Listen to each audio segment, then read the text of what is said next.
You're listening to the Tank Podcast.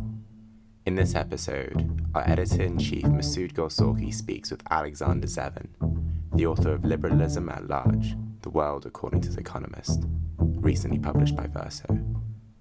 They discuss, among other things, the foundational influence of economists in the making of financial capitalism, the hands-on approach of its columnists to Cold War imperialism, and why such an influential publication is so rarely correct in its predictions.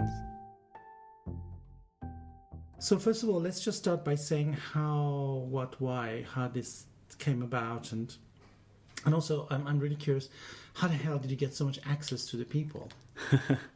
Well, okay, that's a good question. The project began when I was living in France, and I was doing some writing for a French newspaper called Le Monde Diplomatique, monthly, that does excellent investigative and analytical pieces from a left perspective. And they were very interested in a piece on The Economist, and also, I think, in utilizing my Anglophone skills, as it were, to talk about a magazine that had a lot of influence in France. At any rate, the Le Monde Diplomatique had asked me to write this article. I did, and that began a project that grew and grew and grew into a longer article, into a dissertation, and then into a book. Basically, I just found that there was such a rich history to this particular magazine, one that wasn't very well known.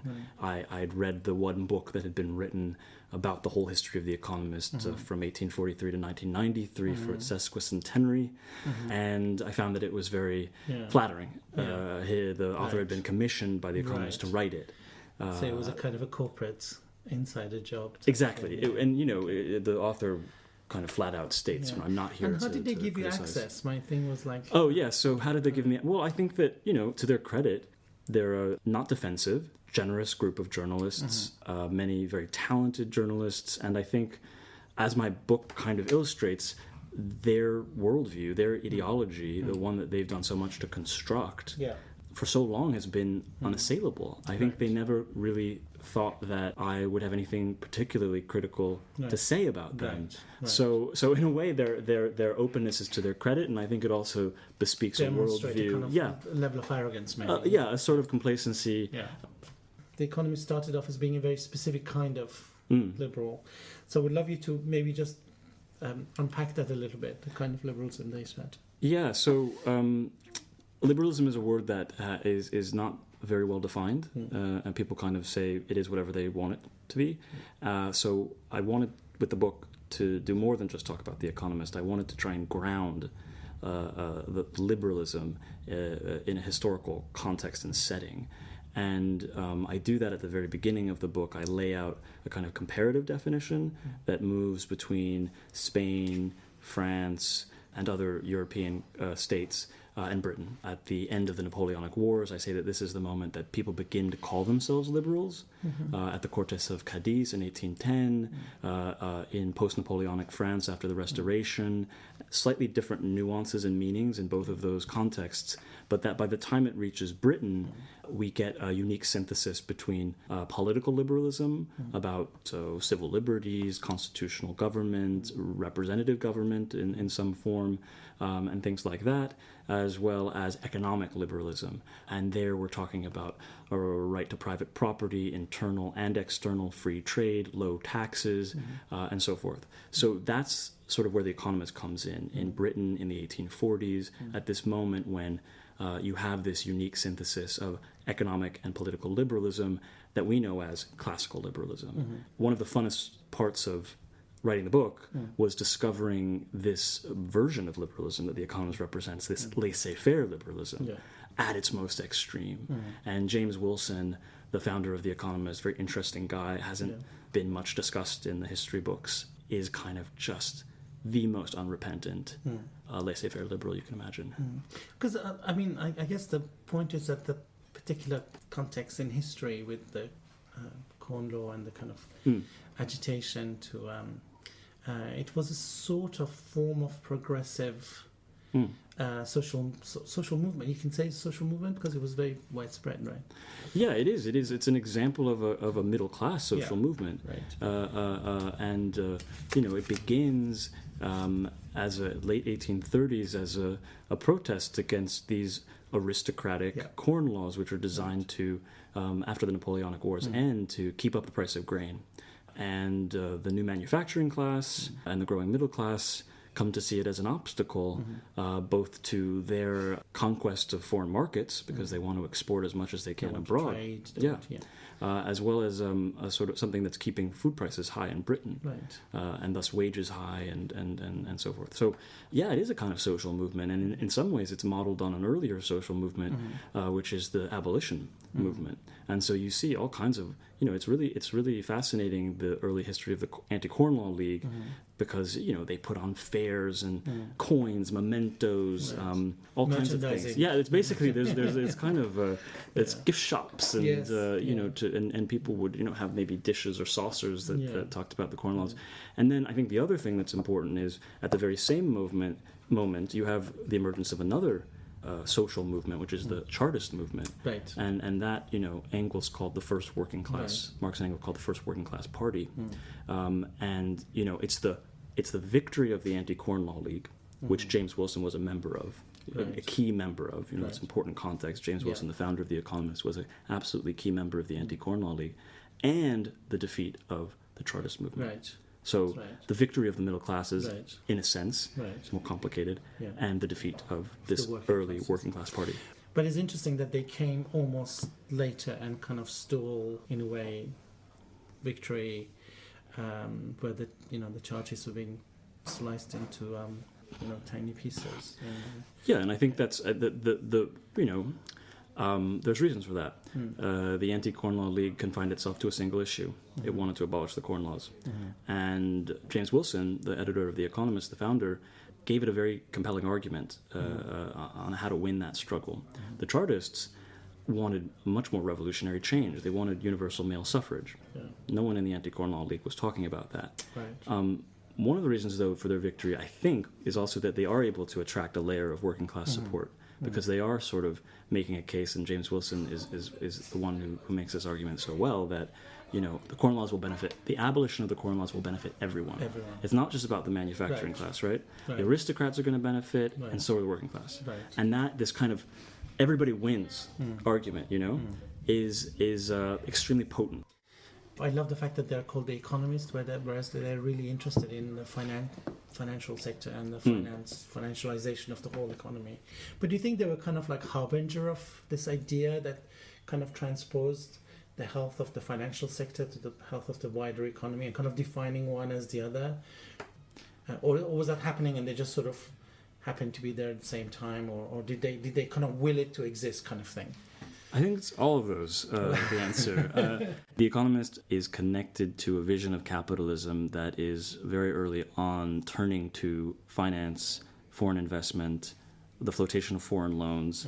And this reflects the fact that British capitalism itself changes from the moment of the founding of The Economist in the 1840s to the 1870s and onwards. Britain sends by far the most capital abroad of any state in Europe or the world prior to 1914.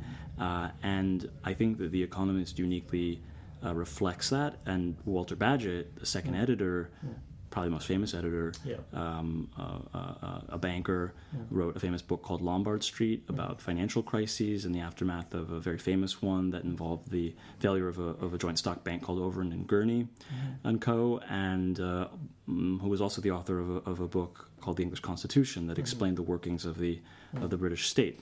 Definitely timely reading now.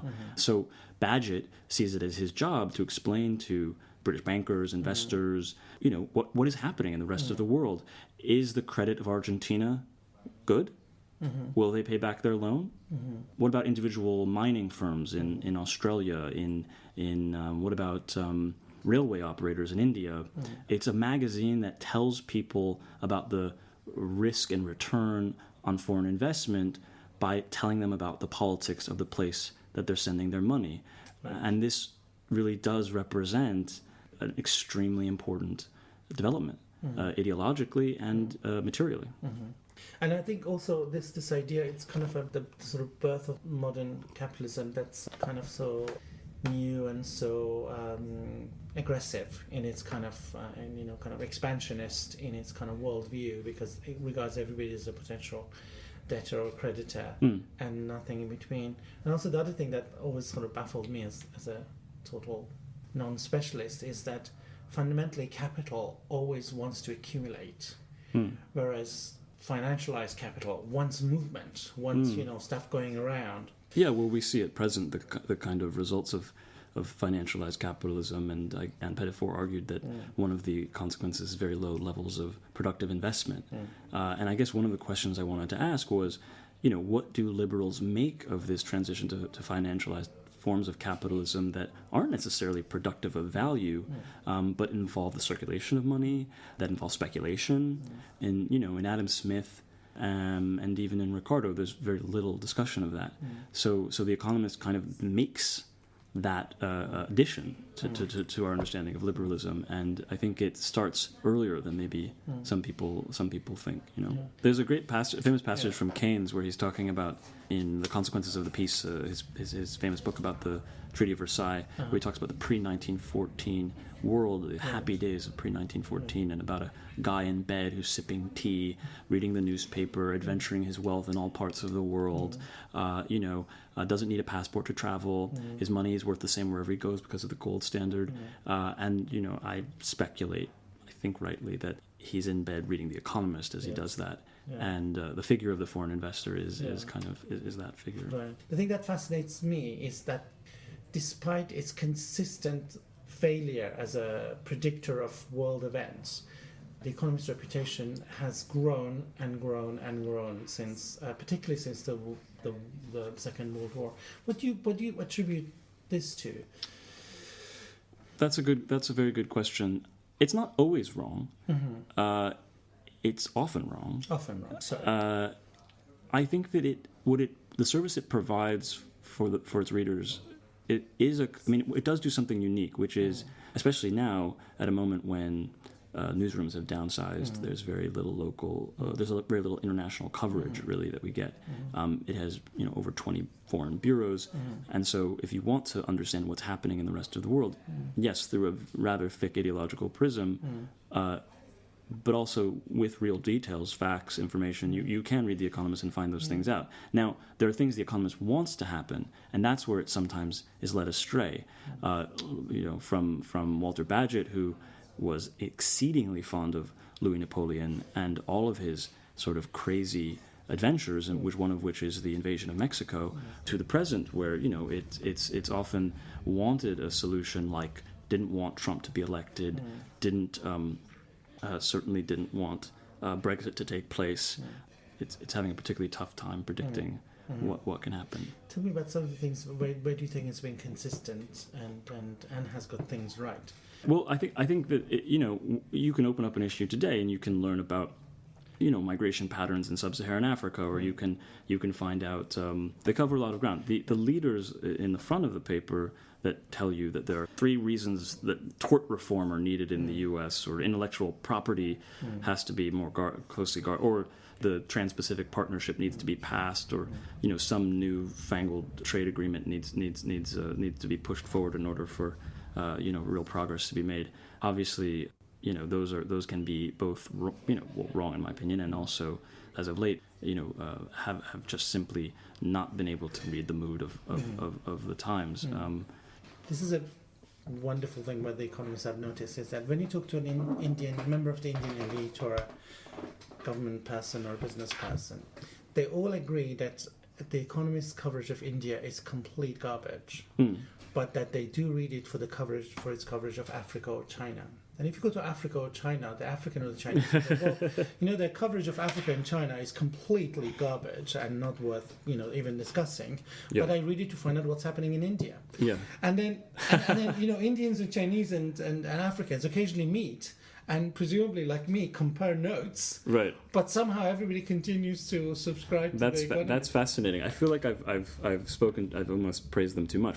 Yeah, I'm thinking now more. I needed time to reflect on your question about what they've accurately predicted. There was a thing within The Economist called Foreign Report, which one article I read described as a gossip sheet for foreign intelligence agencies. And there they brag quite openly about the things that they were able to predict accurately. It just so happens that Economist journalists were directly involved in bringing them about.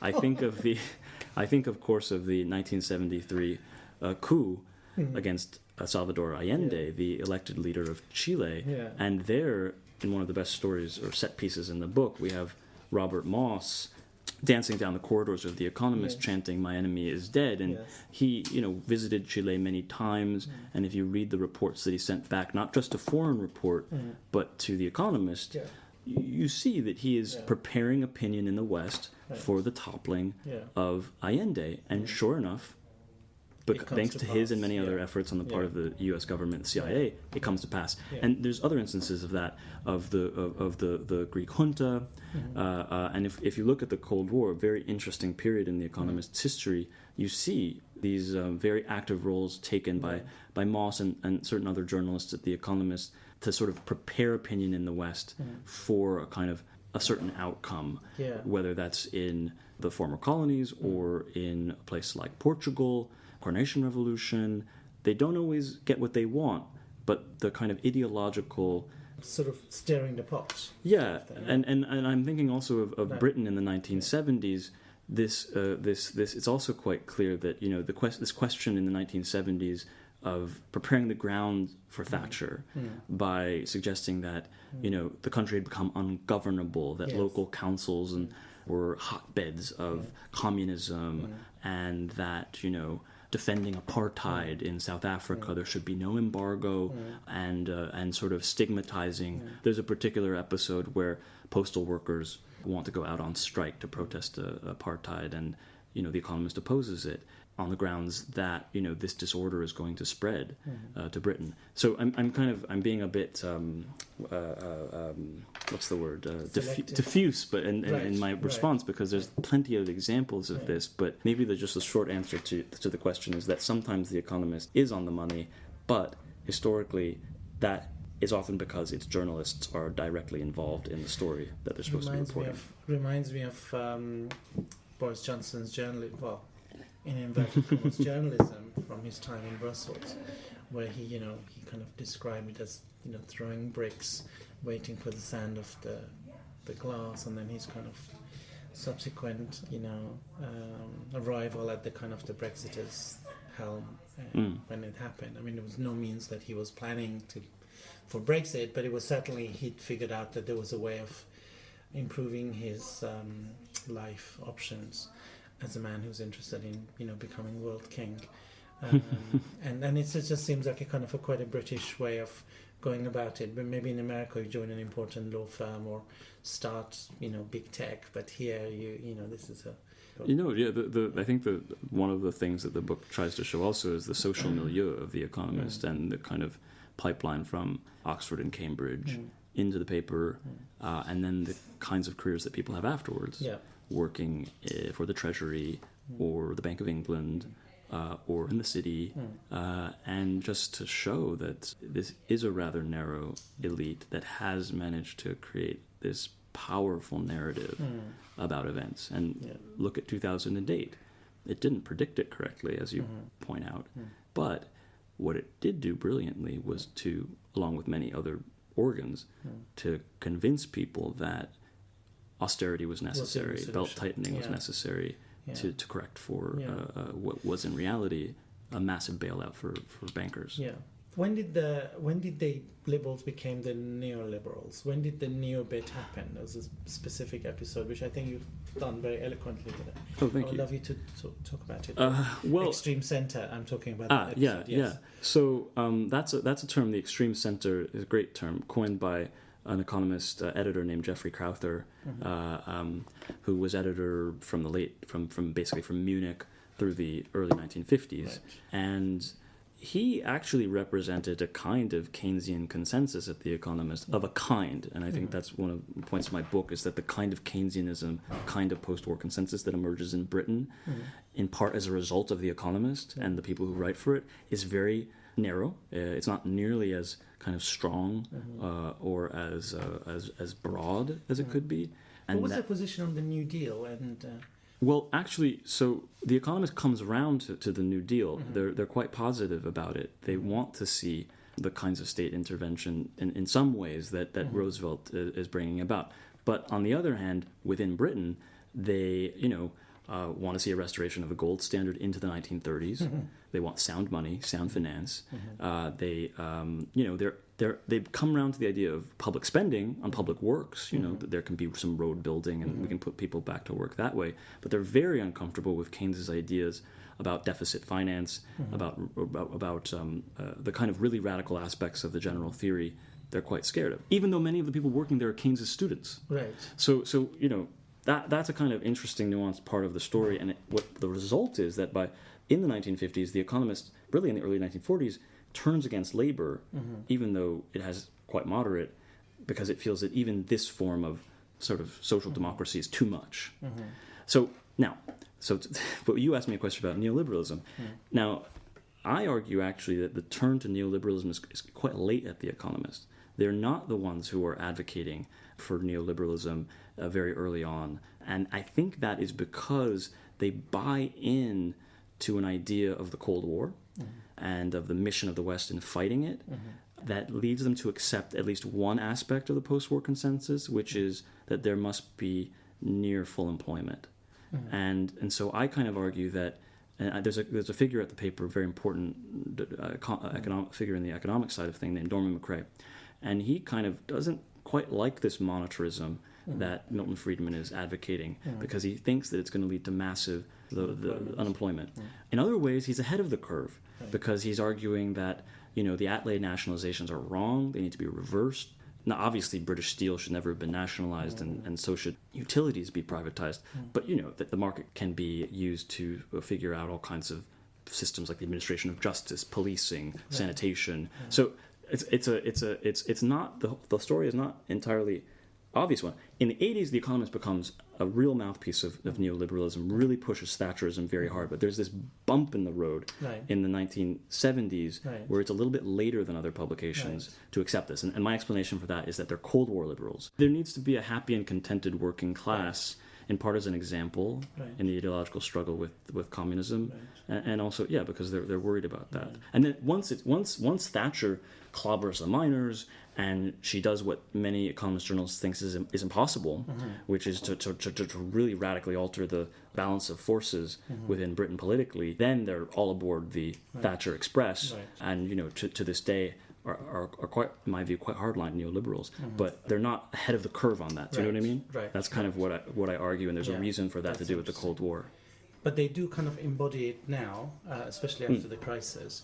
I'd love to go back to the prescription of austerity and the part they took in advocating it to, particularly at the time, a Labour government.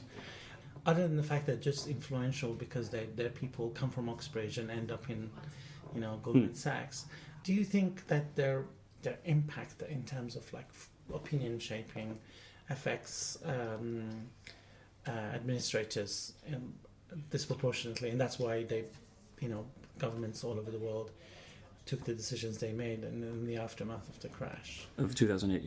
Of the recent crash.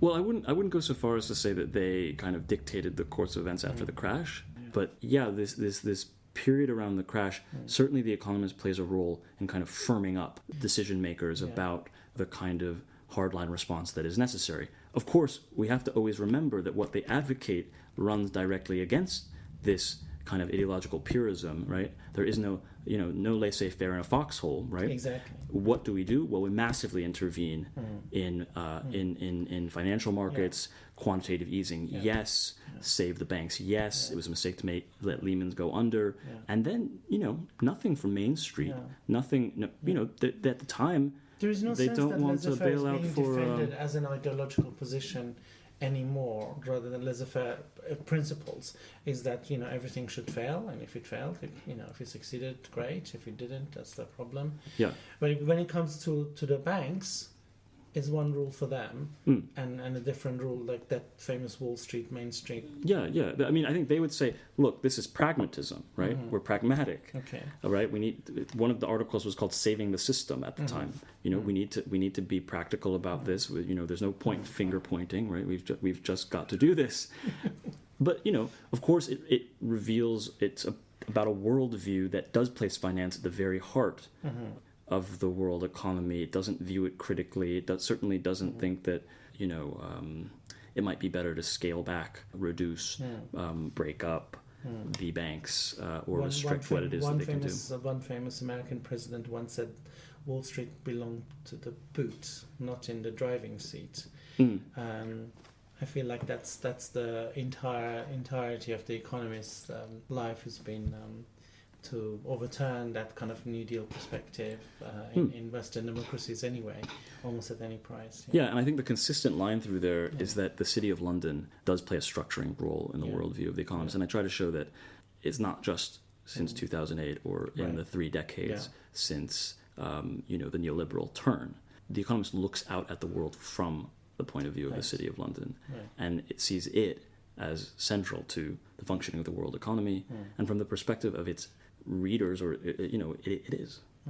Of course, for the rest of us who've suffered under austerity, or who see that for the last 40 years wages have failed to rise, investment is incredibly low, productivity has been very low, capitalism is not doing very well. But I kind of fail to understand the impetus for imperial hubris and overreach.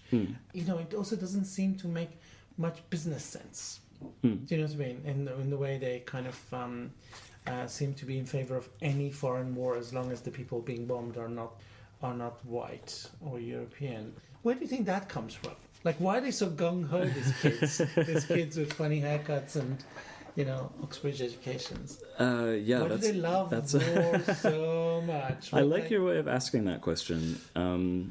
Right. Okay. One of the points of the book is to show that liberals and empire go together. They're not opposed. Right. They go together because there's a certain idea that liberals are a peaceful lot. Right. What they favor is collective security through the League of Nations or the United Nations. And trade and peace tend to go well together.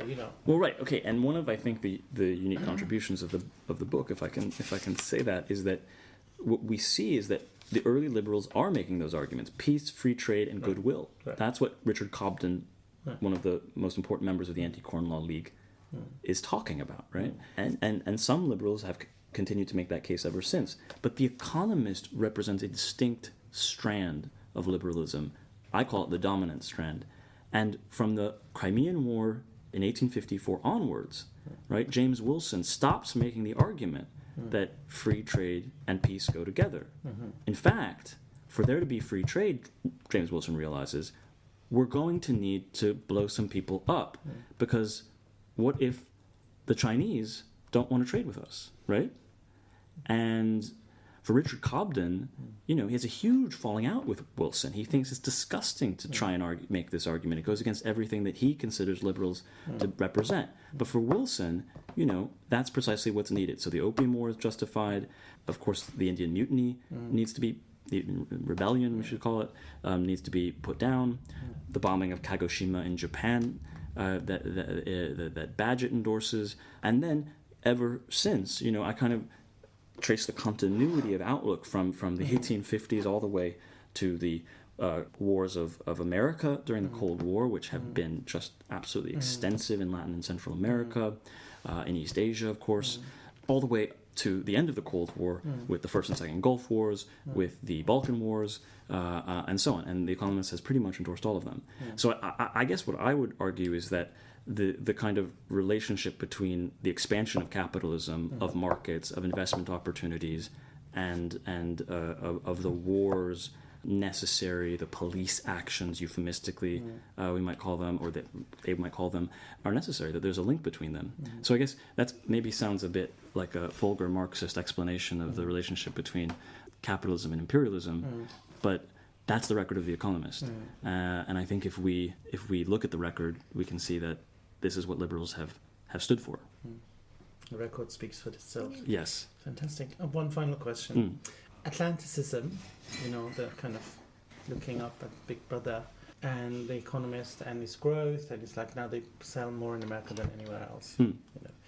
How do you think, but I mean, I don't know whether you agree or not, but that kind of American world order is in decline, as is America, arguably, and demonstrably, I think we can say.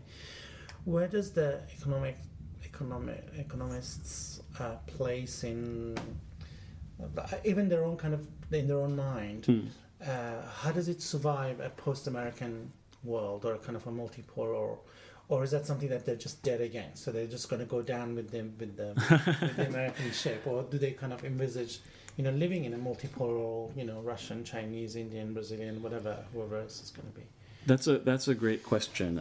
I think that The Economist is deeply committed to a vision of the Western order based around the NATO alliance and of America being the unique and indispensable nation. I don't think they see the end of American hegemony in the world, and there are good reasons for that. I think China is obviously a rising economic power, but has it successfully challenged the United States geopolitically? I don't see it. Yeah. So The Economist has reason to believe that this hegemony may be longer lasting, and it's argued for perpetuating it. I mean, the containment of Iran, absolutely hostile to Russia. There's been a revival at the paper of a kind of Cold War mindset when it comes to Putin's Russia. Putin is constantly on the cover. He's responsible for everything that's wrong in the world.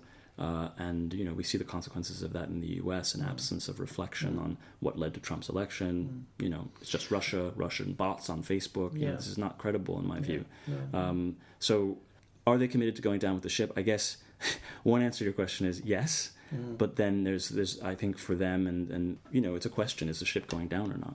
Well, the obvious thing to point out is that the biggest danger to the ship is the captain.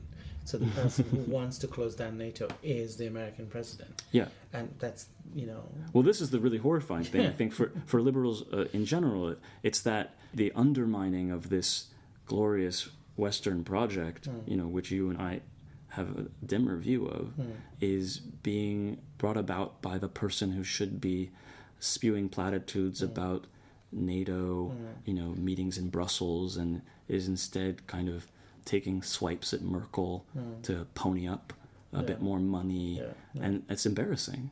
It's embarrassing, but maybe we can look a little bit at the record of liberalism, especially when it comes to this question of empire, of NATO, of all of that, a bit more critically now.